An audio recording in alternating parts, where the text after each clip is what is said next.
Garukano wa Kituro wamba turi umuntu wankubise inde uyu muntu ni wankubise uyu muntu yakubise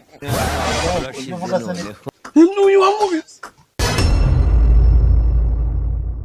ambwira ibicyo jyewe nankubise ibiki deba ejo bundi kandi ngende ejo bundi habaye nyine bonza wumvise mbwira nge kutonde ngubwire kwa muzo wavuze nge kutonde hano wante ngubwire ko ndindaje nganyimbe wakumbwira byo kumbwira ugambi wangu tonde ngwite wumve ngambwira ndeba ejo bundi yego ndagenda ndi gutaha cyagiye urataha nyuma amagara nguze ukaga nahure nakabwa karankubita karankubita gukabara kuko none nindagukubise ndaje kujya gukishyura nindagukubise jewe nagahungu kitwa ndakibagiwe imbaga kamenyi wabo baroga ndikaranyibagije izina akankubitira boss yakarankubise boss baragukubise ninde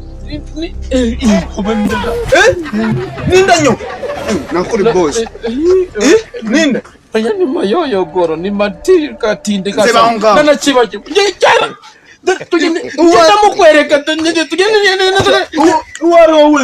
uwari wowe ngoze nigute gerankubise akiramfati agukubita nkandi gerankubise agukubita nkandi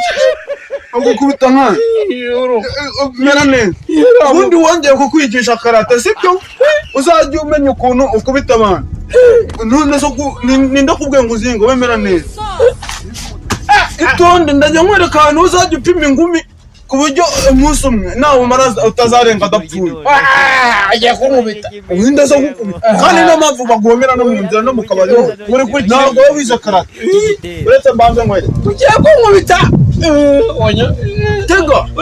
tega uzajya upima ku bitugu tega umudigi mbanze ngufomeze nawe ni muhura umukubite gutyo ko nakwerera ufomeze umudigi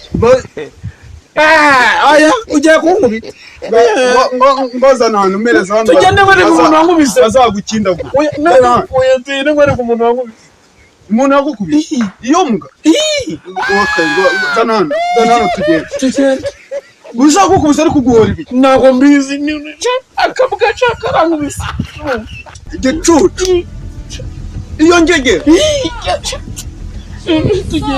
yakukubise arankubita urumva wararize kandi dondo uri amabere ya nyoko nakuri boss uri boss nibagiwe ubwo oshe tugende tujye kureba iyo ngege tugende turebe cyawe ni hehe tugende nkwereke wa mbwa we tugende ni hehe tugende hari wankubise tugende makwereka ni wabo ni hari cyawe nyine njye imbere tugende cyawe imbwa yijya imbere imbwa tugende kureba iyo mbwa kandi njye nanakwihurira oya nahuriye imbwa pe ntabwo ngende ntabwo nakubeshya imbwa ninde imbwa yankubise ndi kukuvuga okay cyo tugende wagicucu nyine ture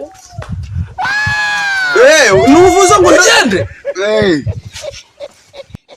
umuntu akagukubita naso nicyo tugende kure uri kujya kure turamugeze iki umuntu wankubise wowe nyine tugende kure umuntu yagukubise ahantu Garukano wa Kituro wamba turi umuntu wankubise inde uyu muntu ni wankubise uyu muntu yagukubise uyu wankubise yaragukubise ndisa gukubita wari umuntu yagukubise dore nyine no bahuriye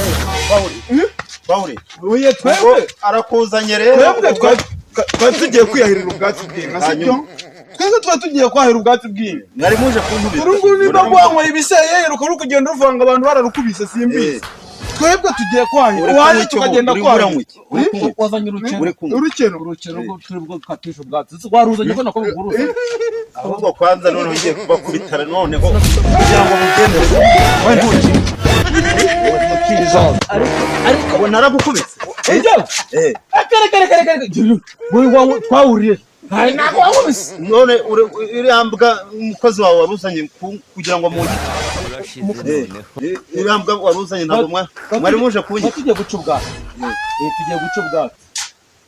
hanyuma se nge wanyibeshyeho wowe Wari kuvuga gute? Ntabwo mwari muje kunkubita. Kujya gute? Kunkubita. Mwari muje kunyita. Ngibi wagati. Ntabwo ncika. Oy. Bimeze buretse nkumve. Ubonera gute? Nyine. Gongo. Oya dore ukuntu bimeze. Twe guca ubwatsi bw'inka. Ibyo byo gukubitana ibyo ntabyo. Oya ngiye kuguhisa. Ndagucanga. Lego nkubita. Mwari muje kunyita se. Ariko yega ngubwiye. Niga tujye kwicira ubwatsi. Ibyo vuga urabizi. Ntukamenya. Wabyumvise? Waribonye? Naribonye. Ariko bose umonye ubusa. Fata n'ibigofero. Urashize none. Uzongera kumenya. Ntabwo nzongera kumenyera. Ariko urabimukiye uranisha. Nje nzambugarura tuzambara. N'undi munsi. Wamugenga. Ushake.